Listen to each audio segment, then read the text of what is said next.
Nagbatuhan ng bintang ng vote buying ang ilan sa mga kumakandidatong gobernador sa Laguna. Ang mga magkakatunggali sa probinsya, asawa ng outgoing governor, isang dating artista at isang dating taga-media. Ang detalye sa agenda report ni Joash Malimban. Itigil na ang vote buying sa Laguna! 5 araw bago ang 2025 midterm elections, painit na rin ng painit ang laban ng magkakatunggali sa Laguna gubernatorial race. Kaninang umaga, nagsagawa ng isang protesta ang isang grupo sa harap ng Commission on Elections sa Intramuros, Manila.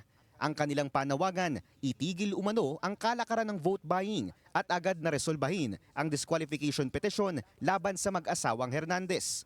Kasalukuyang tumatakbo si incumbent Governor Ramil bilang congressman ng 2nd District ng Laguna. Samantalang ang asawa niya na si incumbent Congresswoman Ruth naman ang kumakandidatong gobernadora. Ang grupong nagprotesta kanina, pinangunahan ni Attorney Ariel Radovan, isa sa 2 abogado na naghain ng ikalawang disqualification petition sa mag-asawang Hernandez noong nakaraang Biyernes. Aniya, tuloy-tuloy pa rin daw kasi ang pamimigay ng Blue Health Cards at pamimigay ng pera ng mag-asawa sa isang warehouse sa Calamba.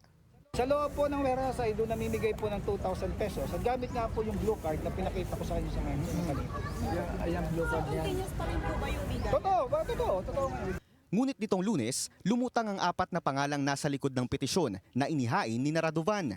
Anila, wala silang kamalay-malay na inilagay ang kanilang mga pangalan sa petisyong isinumite sa COMELEC. Takot na lang po bigla ako. Kasi po, wala naman po kaming kaalam-alam bilang doon. Ngayon po, pinakita ko po sa mga pinsan ko, tsaka po doon sa tita ko, sa 3 ko pong kasama doon sa na nakalista yung pangalan. Nang tanungin si Radovan ukol rito, sinabi niya na siya lamang ang nag-file ng petisyon. Kung ang pinag-question nila ay peke yung perma, kung ang pinag-question nila ay hindi nakaharap yung tao, ang makapagpatunay niyan ay yung notaryo. Hindi ako. The notary public kasi nakataya ang karangalan ng notaryo. Sa dokumentong isinumite ni Radovan noong Biyernes, isang attorney Dan Rafael Hain Palis na nagtatrabaho sa Cabuyao City ang nagnotaryo ng dokumento. Pinuntahan ng Billionaire News Channel ang opisina ni Attorney Palis, ngunit sinabi niya na hindi muna siya magbibigay ng pahayag habang pinag-aaralan pa ang sitwasyon.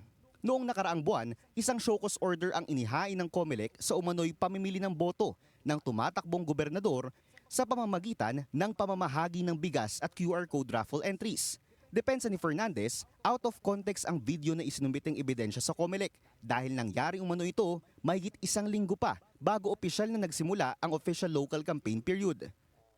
Doon sa mag-asawa na ating pong katunggali ay meron silang disqualification case ngayon sa COMELEC na kitang-kita na sila mismo sa video ang nagsasalita yung pagbibigay nila ng pagkain, pagbibigay nila ng 2,000 at pagbibigay nila po ng health cards. Sa protesta sa harap ng COMELEC kanina, sinabi ni Radovan na prayer rally lamang ang kanilang pakay. Ayaw raw nila na bigyan ng kulay ang protesta dahil concerned citizens lamang umano sila na humihingi ng divine intervention. Ngunit ang malaking tarpaulin na hawak ng mga nagpoprotesta may nakalagay na sponsored by Solid Lagunense habang may pulang highlight ang salitang Sol. Sa isang exclusive interview sa Billionaire News Channel, nilinaw ni gubernatorial candidate Sol Aragones na wala siyang kahit anong direktiba na sumama ang kanyang supporters sa ginawang protesta. Una, wala po akong kinalaman dyan. Nagulat ako na meron palang ganyan dahil walang abiso kahit mga supporters, kahit mga volunteers ko na magkakaroon sila ng protesta dahil daw dyan sa disqualification case. At alam mo, kahit magsabi sa akin sila na pupunta sila para magwelga sa disqualification, hindi ko sila papayagan. Dagdag pa ni Aragones, wala umano siyang plano na maglunsad ng negative campaigning laban sa kanyang co-candidates. Una, alam mo, ugali ko kapag lumalaban ako kahit nung congressman ako at kahit nung huling laban ko bilang gobernador, hindi ko ugaling manira. Kahapon, naghain na ng isang show cause order ang COMELEC laban sa mag-asawang Hernandez. Pinagpapaliwanag sila ng komisyon kung bakit hindi sila dapat i-disqualify sa darating na halalan. Pauna nang nagsabi ang legal team ni Hernandez na dinedenay nila ang mga akusasyon ng vote buying laban sa kanila, ngunit wala pa silang opisyal na sagot sa poll body.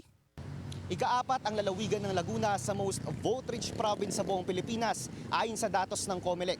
4 din sa 7 kandidato sa pagkogobernador ang malalaking pangalan sa local politics sa lugar na pagpipilian ng mga botante sa darating na Mayo 12.